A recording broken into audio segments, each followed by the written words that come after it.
Moment and their applications. ठीक है,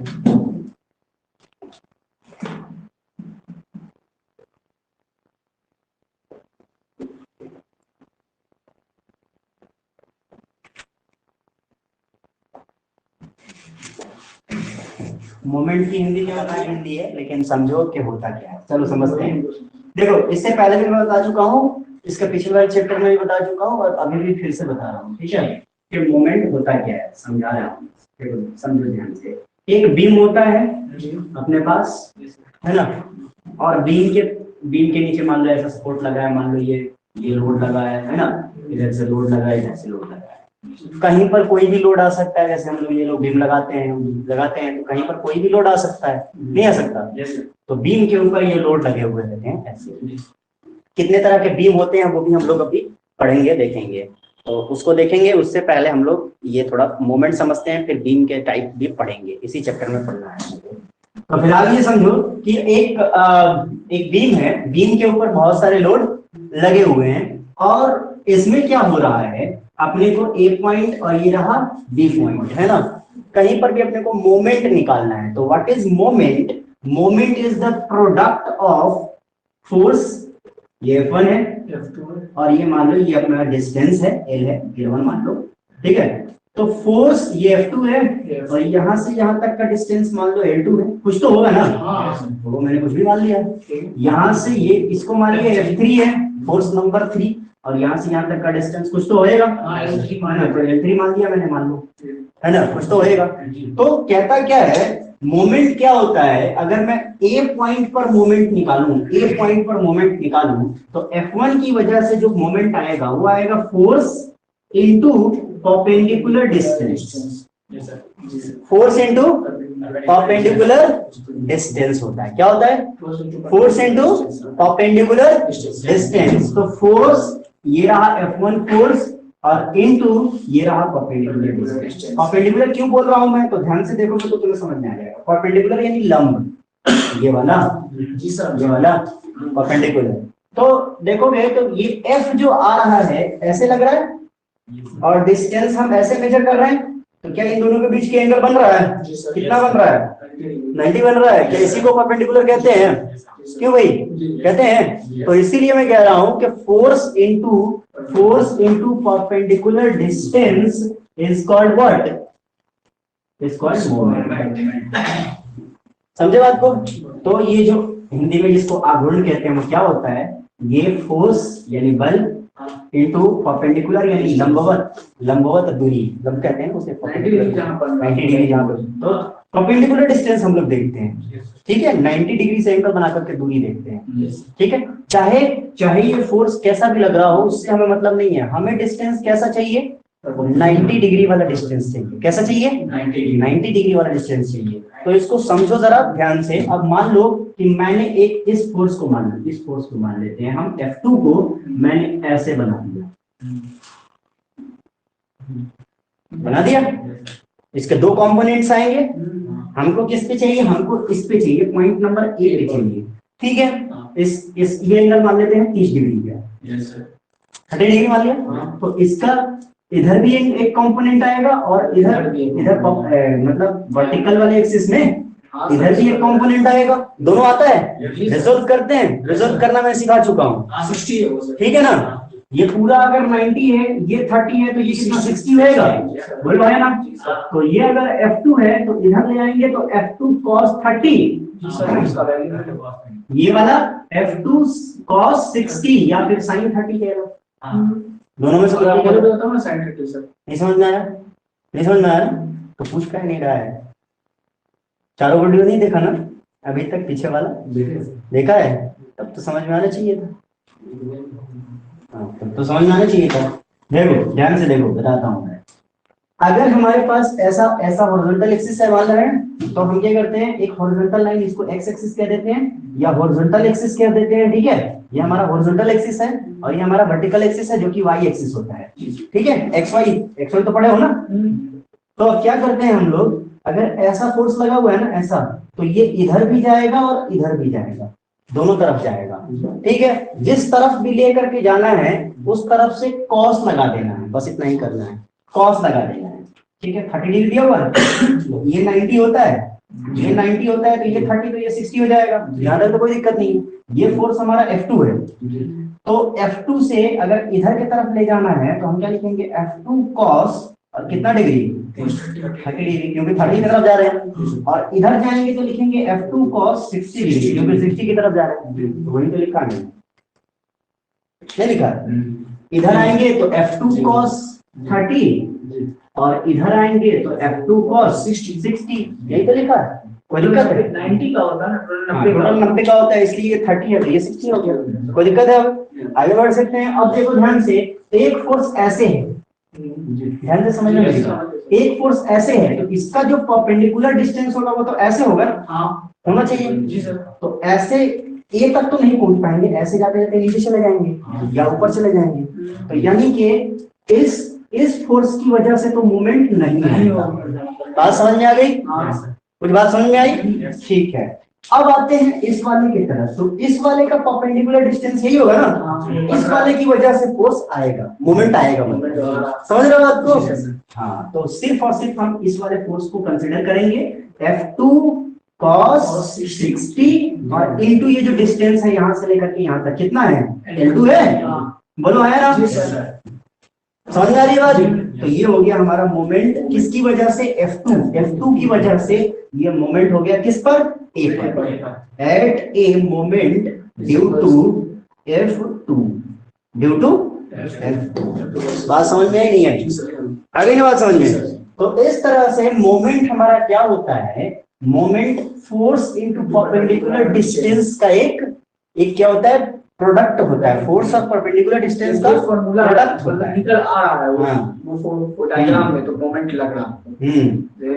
अब ये बताता क्या है, इतना तो फॉर्मूला हो गया है ना, ये बताता क्या है, तो हिंदी का नाम देखोगे तो उसमें थोड़ा बहुत समझ में आ जाएगा, आघूर्ण, घूर्ण यानी घूमने वाला, घूमने वाला, मतलब नहीं घूमने वाला, घूमने वाला नहीं, अ लगा होता तो, आ लगा हुआ है, अ लगा रहता है तो नहीं की मीनिंग आती है, इसमें आघूर्ण लिखा हुआ है, ठीक है, आघूर्ण यानी घूमने वाला, वो इस तरह से चक्कर करने वाला, कपल हो गया तो घूमेगा, कपल हो गया तो घूमेगा, ठीक है। अभी इसमें कपल नहीं है, अभी कपल की हम बात नहीं कर रहे, एक तरफ हम लोगों ने यहाँ पे फिक्स करके रखा है, तो ये कहने का क्या मतलब है, ये जो आया हुआ था ना F2 cos theta something something जो आया हुआ था, उतना न्यूटन, ये मीटर है, ये मीटर है, तो हर मीटर पर उतना न्यूटन फोर्स लगा करके ये नीचे की तरफ धकेलेगा, ठीक है। थोड़ा सा और समझते हैं इसको, थोड़ा सा और समझते हैं। मान लीजिए यहाँ पर ये ए पॉइंट है, यहाँ पर फिक्स है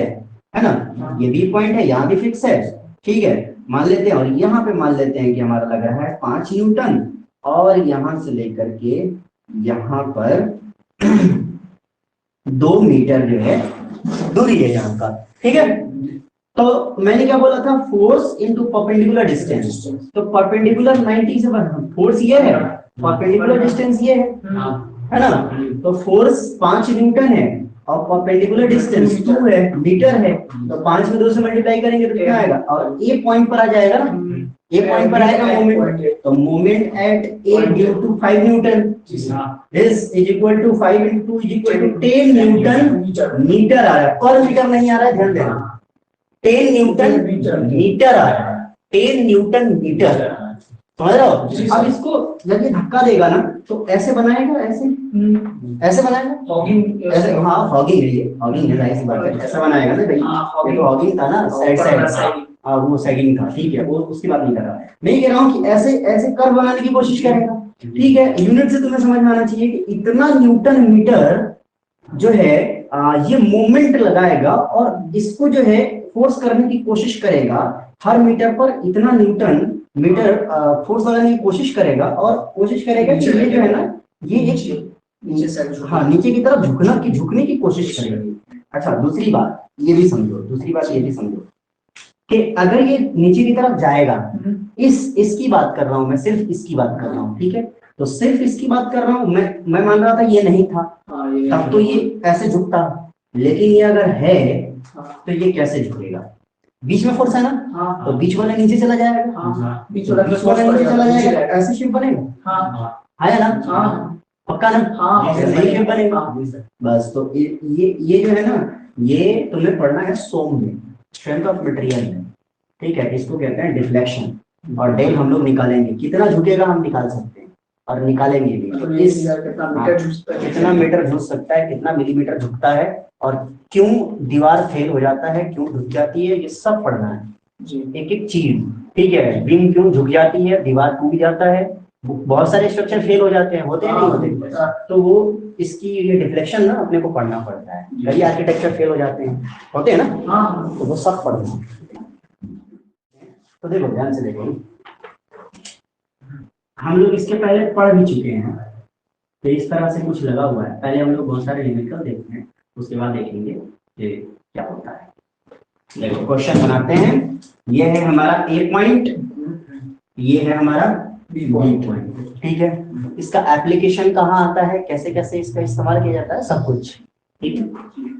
ये हम मान लो हम देते हैं 5 न्यूटन, 10 न्यूटन, ये हमारा जैसे मैंने दिया था 4 मीटर हो गया, ये हमारा 6 मीटर हो गया, ठीक है? ठीक काम करते हैं, इधर का नहीं दे रहे हैं, हम दे रहे हैं। चलो इसके बाद वाला क्वेश्चन देखेंगे। 6 मीटर हो गया, ठीक है? अब अपने को निकालना है moment at point a due to this and this, अलग अलग, ठीक है? ठीक है, अलग अलग निकालना है। तो हम क्या लिखेंगे, m at a due to 5 newton. पहले इसकी तरफ से निकाल लेते हैं, तो ड्यू टू 5 न्यूटन, ठीक है? कितना आएगा भाई? 5 न्यूटन, क्या फॉर्मूला है? फोर्स इनटू परपेंडिकुलर डिस्टेंस, बताओ है कि नहीं है? बोल भाई, फोर्स, तो फोर्स कितना है?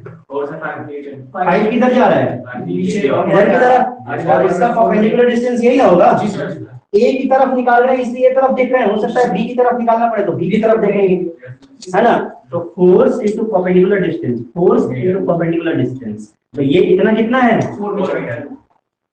बोल भाई, हाँ टाइम बोल रहा है। 4 into 5, सॉरी 5 into 4.5 कितना हो गया? न्यूटन, ये रहा न्यूटन, इसका यूनिट न्यूटन और इसका यूनिट मीटर। देखो 5 न्यूटन फोर्स की यूनिट न्यूटन, और दूरी यानी डिस्टेंस की यूनिट मीटर। यहाँ पे न्यूटन मीटर कितना आया? 20 into newton metre. Same to same इसका निकालना पड़ेगा, तो 10 इंटू 6 कितना आएगा? 16 न्यूटन मीटर। तो आगे बढ़ते हैं, अब इसके इस्तेमाल हम लोग कैसे करते हैं फिर से देखते हैं, ठीक है? तो सेम क्वेश्चन, और सेम क्वेश्चन से हम लोग कैसे इस्तेमाल करते हैं, ये ए है, ये बी है ना? ये हम लोगों ने बनाया हुआ है, पहले भी बनाया हुआ है, 5 न्यूटन 6 न्यूटन। अब मान लो ऐसा दिया हुआ रहता है, इसको मैं थोड़ा सा बदल देता हूँ मैं इसको। मान लो यहाँ से लेकर के यहाँ तक की दूरी दी हुई है, ठीक है? और टोटल दूरी दी हुई है, ठीक है? तो अब अपने को नहीं पता कि कौन, मतलब यहाँ से यहाँ तक की दूरी कितनी है या यहाँ से यहाँ तक की दूरी कितनी है, हमको नहीं पता, ठीक है? टोटल दूरी कितनी है? 8 मीटर, और इतना कितना है? 2 मीटर। तो 8 में से 2 घटाएंगे कितना आ जाएगा? तो यहाँ से लेके यहाँ तक 6 ही ना होगा? ऐसा भी क्वेश्चन दिया जा सकता है कोई, तो तुम्हें लगेगा यहाँ से दूरी तो दी ही नहीं है, अब क्या करें? या यहाँ से लेके यहाँ तक तो दिया ही नहीं है, अब क्या करें? तो ऐसे करें, ठीक है? ऐसा भी किया जा सकता है, हाँ ऐसा कुछ भी हो सकता है। अब इसके इस्तेमाल हम लोग कैसे करते हैं उसको देखो। वेरिग्नन्स थ्योरम क्या कहता है? वेरिग्नन्स मोस्ट इंपॉर्टेंट एग्जामिनेशन में आने वाला। वेरिग्नन्स थ्योरम क्या कहता है? अरे रुक जा भाई, रुक जा, छाप मत, देख ले पहले, उसके बाद छापना। बस देखा नहीं कि बस कलम उठा लिया, दिमाग में छापो ना यार, क्या बोले हम। वेरिग्नन्स थ्योरम क्या कहता है? वेरिग्नन्स थ्योरम कहता है किसी भी पॉइंट पर मोमेंट्स का अलजेब्रिक सम 0 होता है। क्या मतलब ये कि ए पॉइंट उठाएं, बी पॉइंट उठाएं, सी इसको मान लें, इसको डी मान लें, तो किसी भी पॉइंट पर जाएं, लेफ्ट वाला moment is equal to right वाला मोमेंट, लेफ्ट वाला इज इक्वल टू राइट वाला, राइट वाला इज इक्वल टू लेफ्ट वाला। मोमेंट हमेशा बराबर होएगा, एक को प्लस दूसरे को माइनस कहेंगे तो समेशन ऑफ मोमेंट कितना होएगा? जीरो होएगा। इसी को कहते हैं algebraic sum of moment is equal to zero, और यही है वेरिगनेंस की थ्योरी। समझे? ये साबित करता है कि मोमेंट आपका कुछ भी निकाले लेकिन जीरो है मेरे सामने। लेफ्ट की value is equal to right की वैल्यू सेम है। हाँ, अलजेब्रिक समेशन करेंगे तो जीरो होएगा। ठीक है, लेफ्ट वाला इज इक्वल टू मोमेंट, क्या मोमेंट। हाँ हाँ भाई, समझे? ठीक है, कोई दिक्कत है? और एक चीज और हम लोगों ने पढ़ा था, याद करो, ऊपर से आने वाला फोर्स इज इक्वल टू नीचे से जाने वाला तभी इक्विलिब्रियम में रह सकता है बीम, वरना जिस तरफ फोर्स ज्यादा होगा उस तरफ चला जाएगा। पढ़ा था? ठीक है, अब दोनों का इस्तेमाल करके हम लोग इस बीम में ऊपर से जाने वाला इज इक्वल टू नीचे से आने वाला होना चाहिए, बोलो हाँ या ना? Summation of vertical is equal to zero होना चाहिए, समेशन ऑफ हॉरिजॉन्टल भी जीरो होना चाहिए, तभी बीम है। बीम हमेशा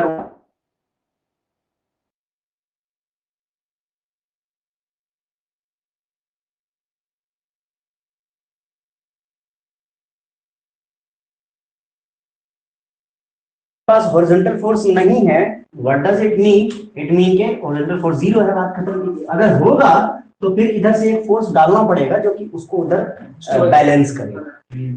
बात समझ आ रही है? आगे बढ़ सकते हैं? चलिए आगे बढ़ते हैं। हाँ कर रहे हैं, वही कर रहे हैं, वही कर रहे हैं। चलिए करते हैं। कैसे करते हैं देखिए ध्यान से। नीचे से जा रहा है ये पॉइंट पर, इसको हम लोग मान लेते हैं आर ए, रिएक्शन मानते हैं। नीचे से जा रहा है तो हमको नहीं पता, इसी का निकालना होता है। एप्लीकेशन मोमेंट का यहीं पर होता है, इसी को एप्लीकेशन ऑफ मोमेंट कहते हैं ना। मोमेंट एंड देयर एप्लीकेशन नाम है। एप्लीकेशन मतलब उपयोग, गुण और उसका उपयोग। एप्लीकेशन मतलब उपयोग, समझे? तो इसका उपयोग यहाँ पे होता है।